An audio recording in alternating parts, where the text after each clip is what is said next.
Hello everyone, welcome back. Thank you for joining us today. Again, my name is Chris and I'm one of the Shortcuts educators here. So what we're going to be going through this afternoon is advanced appointments. So some of these features you may have used before, some may be totally brand new to you, so some might just be a bit of a refresher. Okay, so today's webinar is going to be around, it's probably going to be around 30 to 45 minutes long. Now, we've added to this webinar sort of as we've moved along. We've had requests, we've had people asking certain things. So we've sort of compiled it over the last couple of weeks just to show you these fantastic advanced features. So today's session will show you some of our advanced yet simple to use features to help you utilize your Shortcuts software even more. From being able to input your client's requested appointment times into our appointment assistant to filtering your appointment diary down for a more streamlined and convenient view to make booking appointments even easier. Now, there's going to be lots of other things. I've got a list of around 6 or 7 things I want to run through this afternoon. Like I said, some may be new, some may be, a bit of a refresher for you.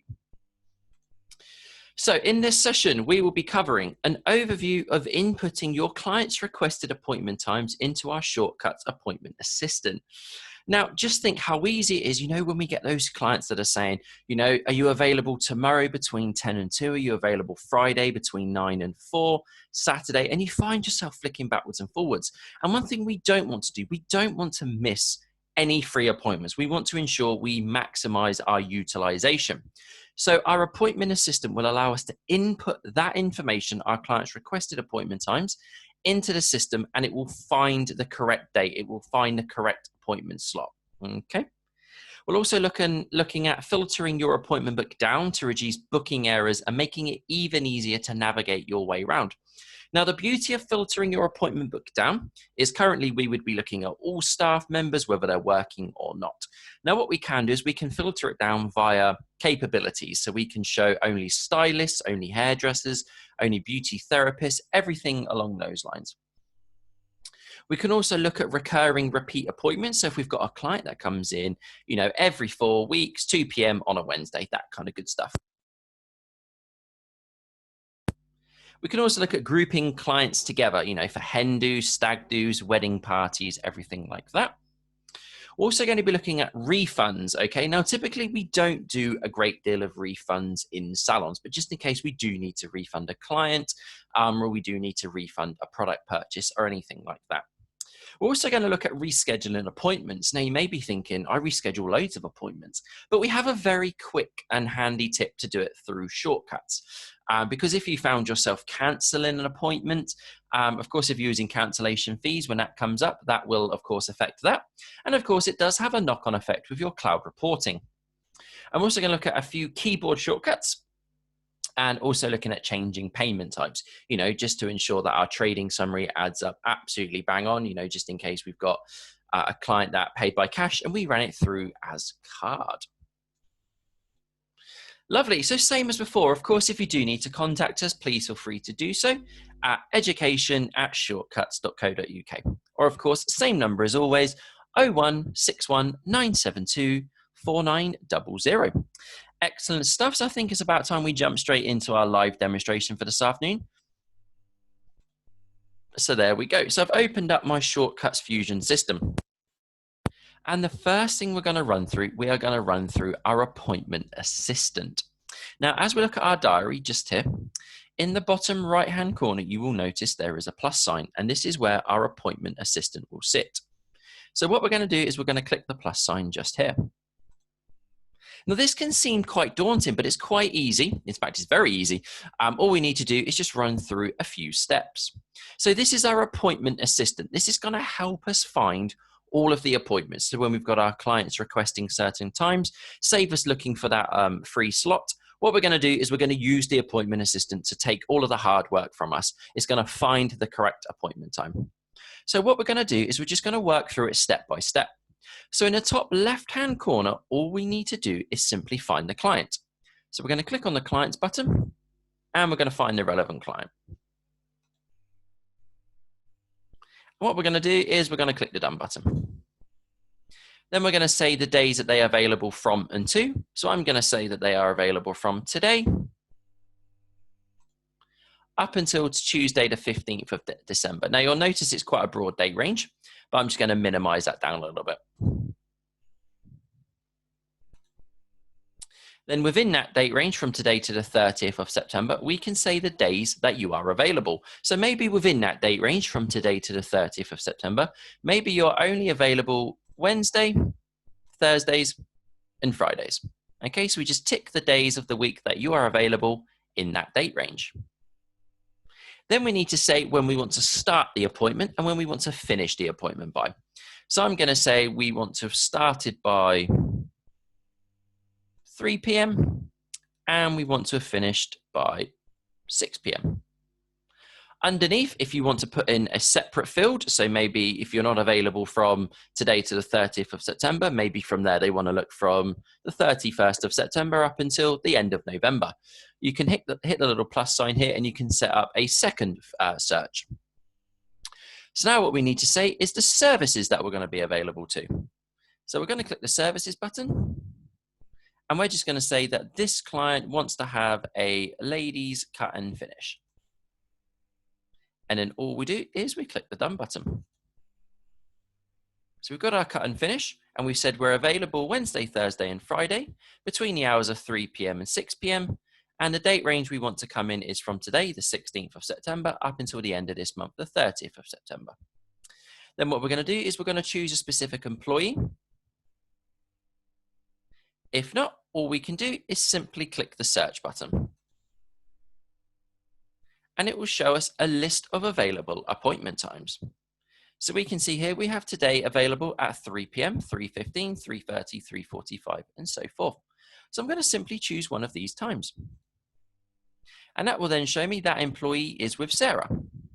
Because remember, we didn't specify an employee that they wish to be with. The time is going to be 3 p.m. and the duration is 45 minutes.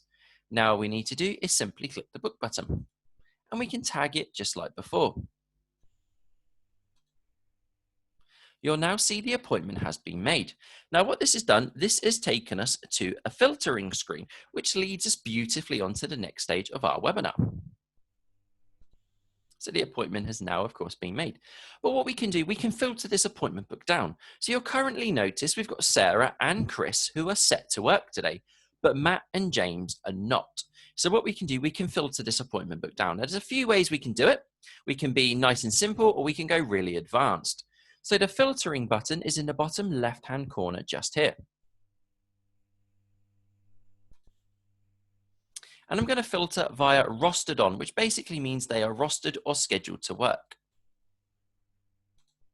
You'll notice straight away it removes the 2 employees that are not set to be rostered or scheduled to work today. To remove the filter, simply take away the tick. And there's loads of other ways we can filter it. So we can do it by levels. So we've got director, senior, stylist, and so forth. We can do specific employees. We can do it via capabilities. So maybe if you just wanted to find one of your staff members that does gents cuts.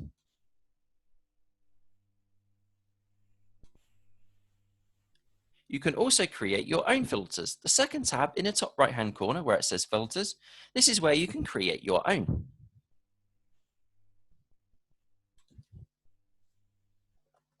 So you may wish to just call it colorists, hairdressers, therapists, and beauticians.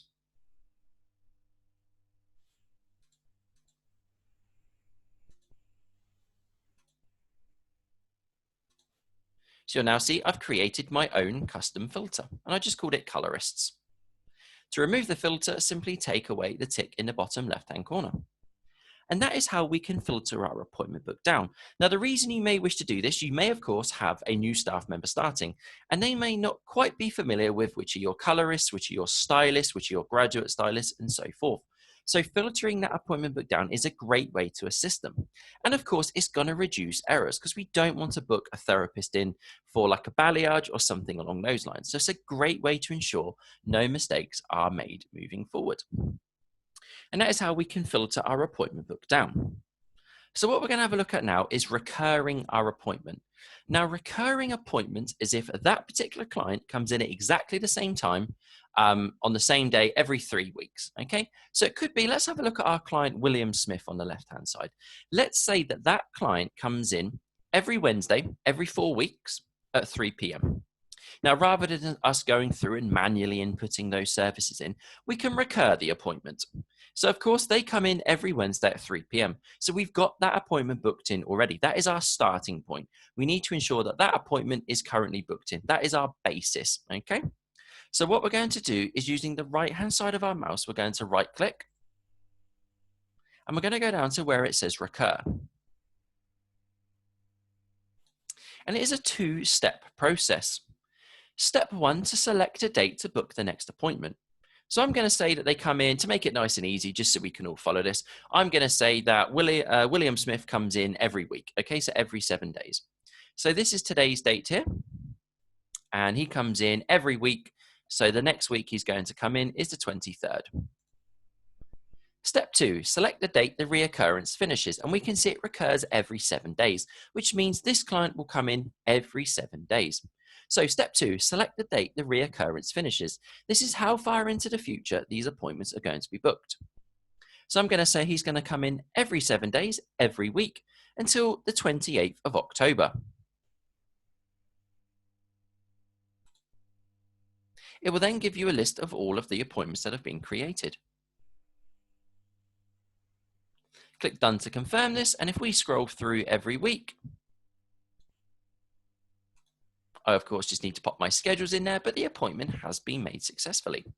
Now, to delete the appointment, all we need to do is use the right-hand side of our mouse, click the delete button, choose one of the reasons, and you will see, are we deleting only this appointment? Or, as they have recurred appointments, are we deleting the recurred appointments? It will delete the future appointments because, of course, most of the time the previous appointments would have already occurred. Okay, so we're going to delete recurred appointments.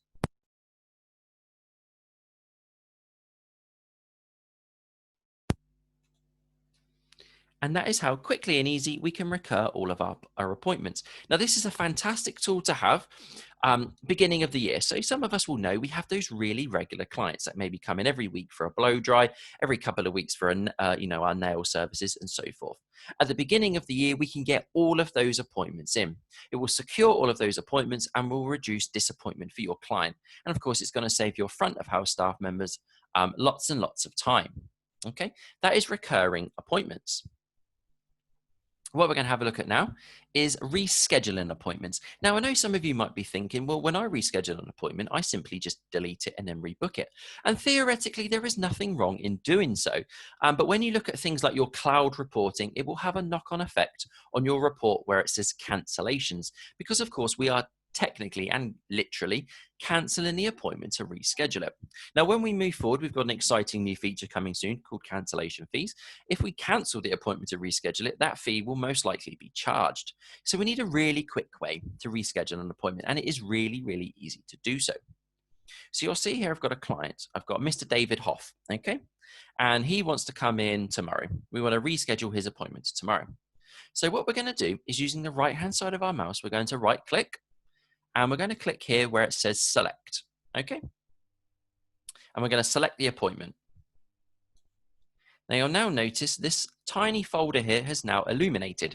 That means this appointment has now been copied into this folder.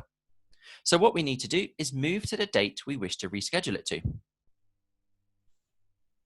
We're going to open up the folder, find the appointment. Using the grey dotted squares, we're going to click and drag with the left side of our mouse and drop it onto the appointment book. And click yes to confirm this. You'll notice the appointment has been rescheduled.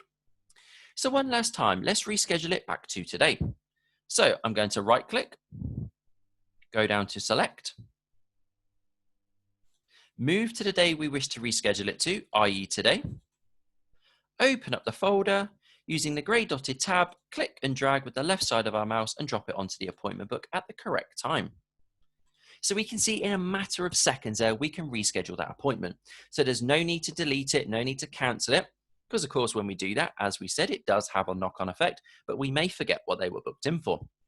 So it's super duper easy, super duper time saving, as well. Okay, so we can get that appointment rescheduled nice and quickly in a matter of seconds. So let's have a look now at grouping the appointments together. Now, there's a couple of ways we can group the appointments together. So let's have a look at these two here. We're going to say William Smith and David Hoff.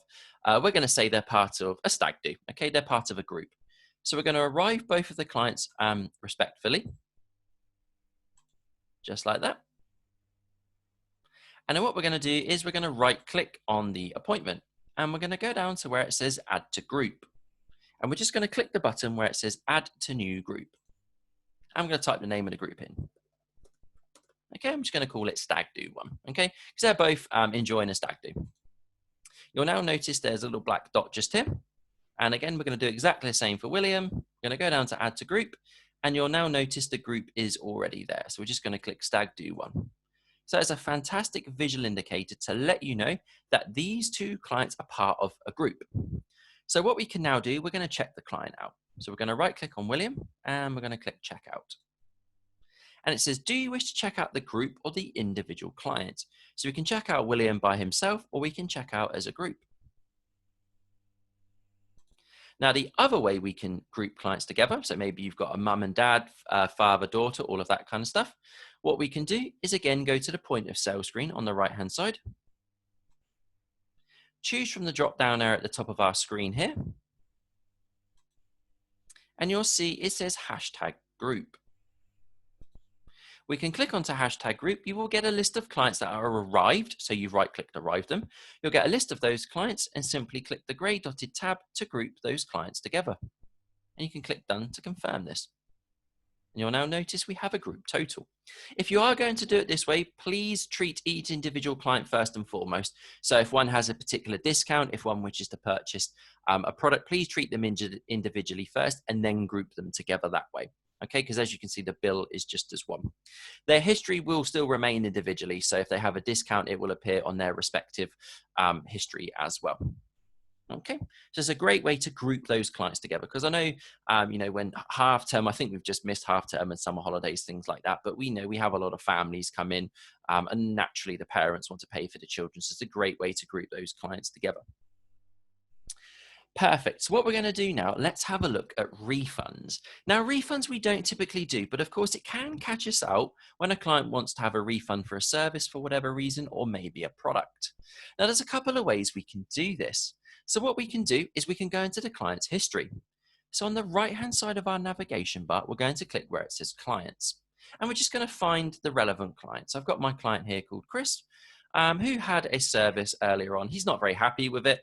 I'm sure this won't happen to yourselves, but he wasn't very happy with his service. So essentially, we're going to refund him. So what we're going to do is we're going to find the client. And on the right-hand side, we're going to click history. Okay, and we can see we've got a list of services there. So unfortunately, he wasn't very happy with his ladies blow dry. So what we're going to do is we're going to right-click on the service.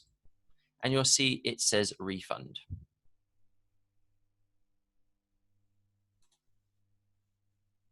It says Christy has been transferred to the point of sale, ready to complete the transaction. So all we need to do is click done, go to the point of sale screen on the right-hand side.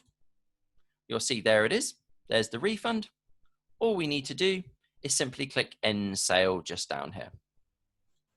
And it says select the payment type to refund to. So we're all privy to this, when we've had a refund, do you have the card you paid with, you paid by cash, all of that kind of good stuff. So I'm going to refund the client to their credit and debit card. Choose a reason why and click done. And that is how we can refund a client. Now, the other way is simply by going into the point of sale screen on the right-hand side. You can find the client, choose the product or service. So it's a little bit more manual labor intensive, if you know what I mean. So you'd have to find the product, you'd have to find the service, you'd have to know who did the service. It's a little bit more time consuming. I would recommend doing this if they purchased a product. Simply find the product, or you can simply scan it. And the all important bit here is to change the quantity to -1. And then simply click the end sale button the same as before. and choose a payment type to refund to. Now for products, you will see we can add the product to stock, we can return to manufacturer, or we can discard. Adding to stock will increase your current stock levels because of course that product has been added to stock. Return to manufacturer and discard will not. And it is the two ways we can quickly and effectively refund one of our clients. Well, let's just get rid of this cancel print. Let's just get rid of that. Lovely. So some other things I'm just going to show you is a very quick keyboard shortcut. Now, some of you may be using barcode scanners to find your products. Some of you may be manually searching for products. So I know what we sometimes do. Let's just change that. I know what we sometimes do when the barcode's not working, or of course, if we're not using a barcode scanner, what we do is we click on the empty gray sale lines, choose whoever sold the product, choose the product button, and we go from there. What we can do, I can show you a very quick keyboard shortcut. So in our point of sale screen, at the same time, we're going to click the FN button, which is the function button, at the same time as our F3 button. And we can now do a product search. We can simply search for a product. Just like that. And click the done button. Oh, I chose a professional product there. Let's do that again.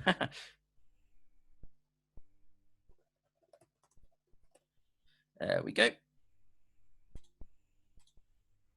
So we can see we can manually search for it. It takes the hard work out of it. So rather than just manually going through the company and the line, all we need to do is press that FN button and the F3 button at the same time, and we can simply search for the product. Now, all we need to do, if it's not a product you're familiar with, is simply look at that product and just type in what it says. As long as it's word for word on the system, which it should be, you will find that product. Okay, so fantastic feature to have.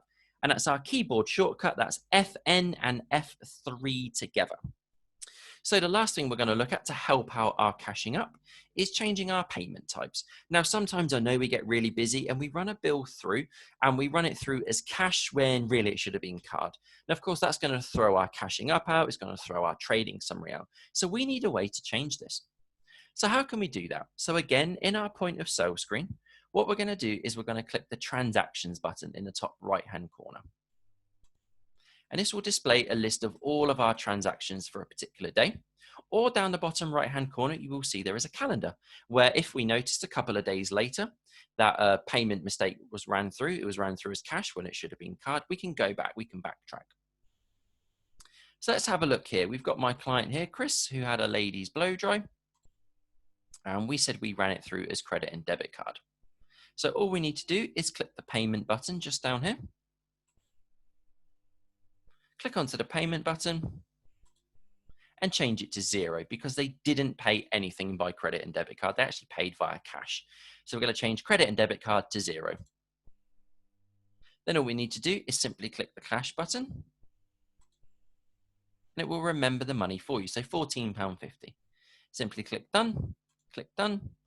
Are you sure you want to update the transaction? So we confirm it by clicking the done button. And that will change that around. It will amend it. And we can see that just here.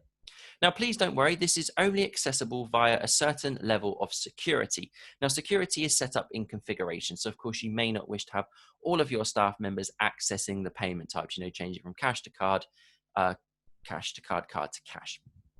So there we have it, ladies and gents. So sort of 6 or 7 advanced appointment types there. Thank you ever so much for listening this afternoon. Of course, as always, if you do have any questions, please feel free to drop those across to me now.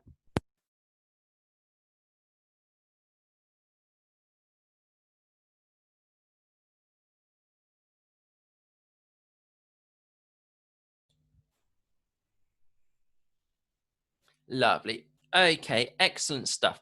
So again, as always, if you do wish to drop us a question or anything along those lines, if you need any assistance, please give us an email at education@shortcuts.co.uk.